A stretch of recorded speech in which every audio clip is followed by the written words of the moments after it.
We'll start with Ms. Palmer. I'm cutting people off at 4 minutes. Good afternoon, Chairman. Good afternoon. My name is Phil Palmer, a proud resident of the illustrious community of Congress Heights, where I serve as an advisory neighborhood commissioner for single-member District 8C07. I've been active in my community around education reform, and I started my activism in 2010. I decided, you know what, I'm going to run for office because information doesn't flow to me. I thought that becoming a commissioner, I would be informed about a lot of things that were going on in my community, and I'm here to tell you that it's not happening.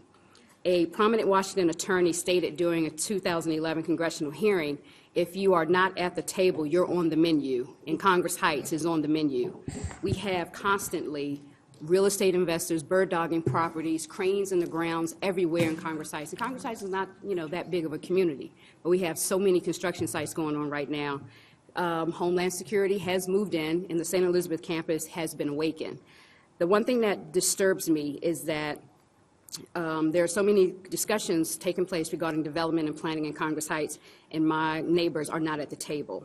There have been 2 events in Ward 8 convened by Office of Planning, Reimagine MLK, Envisioning the Retail Corridor.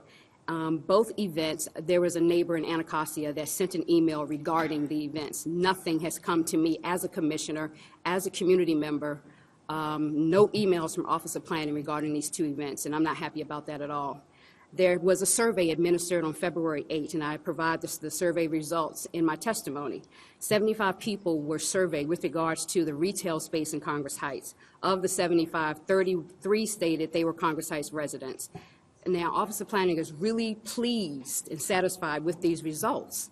They're pleased that they surveyed 75 people and that 33 were Congress Heights residents. I've been in these events where when I walk into the room, these are not my neighbors. I sat at a table with a woman who shared her vision of Congress Heights, and she lives in Virginia.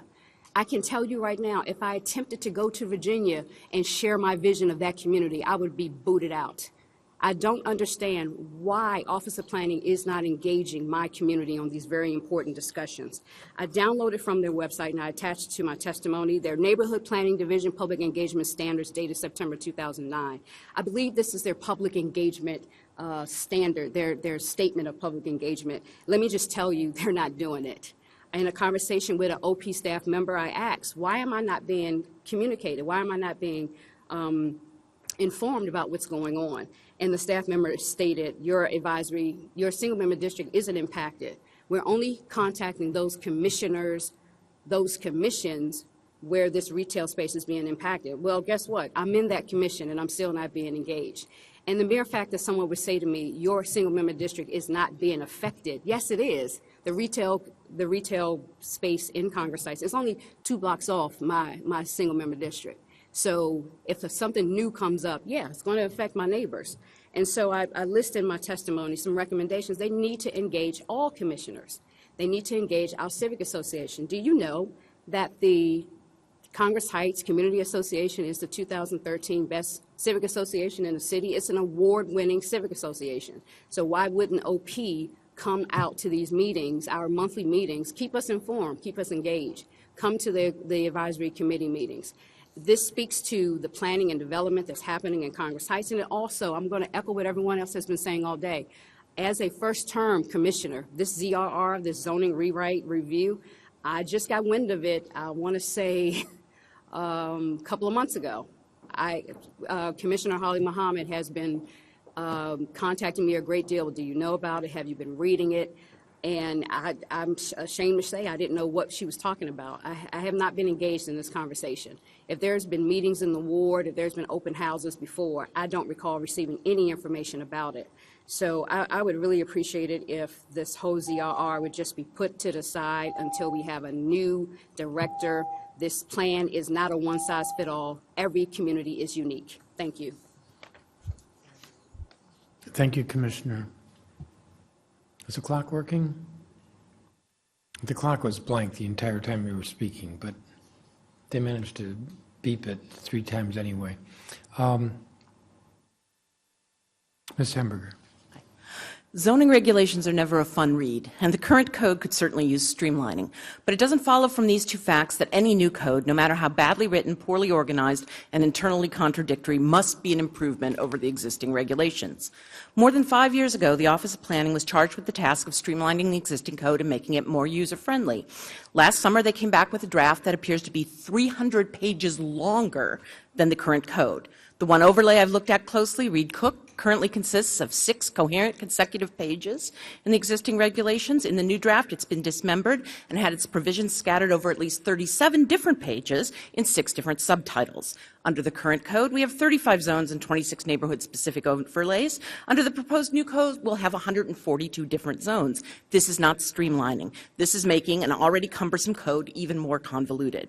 I offer these examples not because they're the biggest problems with the proposed new code, but because they are objective indicators that thus far OP has failed to produce a draft that rationalizes and simplifies the existing code. From a performance perspective, there are 2 issues here. One is sheer incompetence. The task of revising the code was delegated to recently hired staffers who apparently had no prior experience writing regulations, little familiarity with DC neighborhoods, and no working knowledge of the existing code. And it shows in their work product. Most of them have gone on to other jobs, and the project has been picked up by other staffers. The other issue here is that there seems to be a culture of disingenuousness within this agency. OP routinely assures the public, the council, the zoning commission that they're just replacing the old code with a new and improved version and making very few substantive changes. And they do this secure in the knowledge that few will actually look at the work product, and that those who do will go in expecting it to be a frustrating and unpleasant experience. And of course, those expectations will be met. But as someone who's had actual experience now using both the old and the new code to answer specific questions raised by residents in wards 1, 3, 4, and 8, I can tell you there's a real difference in the 2 codes, and that the proposed regulations are even more difficult to use than the existing ones. With Harriet Turgoning's resignation and the fate of the zoning rewrite still undetermined, the Council is in a position to exercise more effective forms of oversight than are usually available to it. I think there are 2 things that you really can and should do. One involves making it clear to the Zoning Commission that their job in the zoning rewrite is quality control. The imperative at this point is not, as David Albert suggests, get it done, but get it right. This is high-stakes legislation that controls land use throughout the district and is likely to be in place for decades to come. Secondly, you can use your confirmation power, which you alluded to earlier in this session, to demand a different kind of leadership at this agency. Let the mayor, whoever that may be, know that you will not approve the appointment of a planning director who does not have a track record of respectful and productive public engagement, as well as actual planning experience. Over the past 10 years, under the leadership of both Harriet Turgoning and Ellen McCarthy, I've watched the Office of Planning routinely engage citizens in a way that is contemptuous and fundamentally dishonest. DC residents are disenfranchised enough as it is.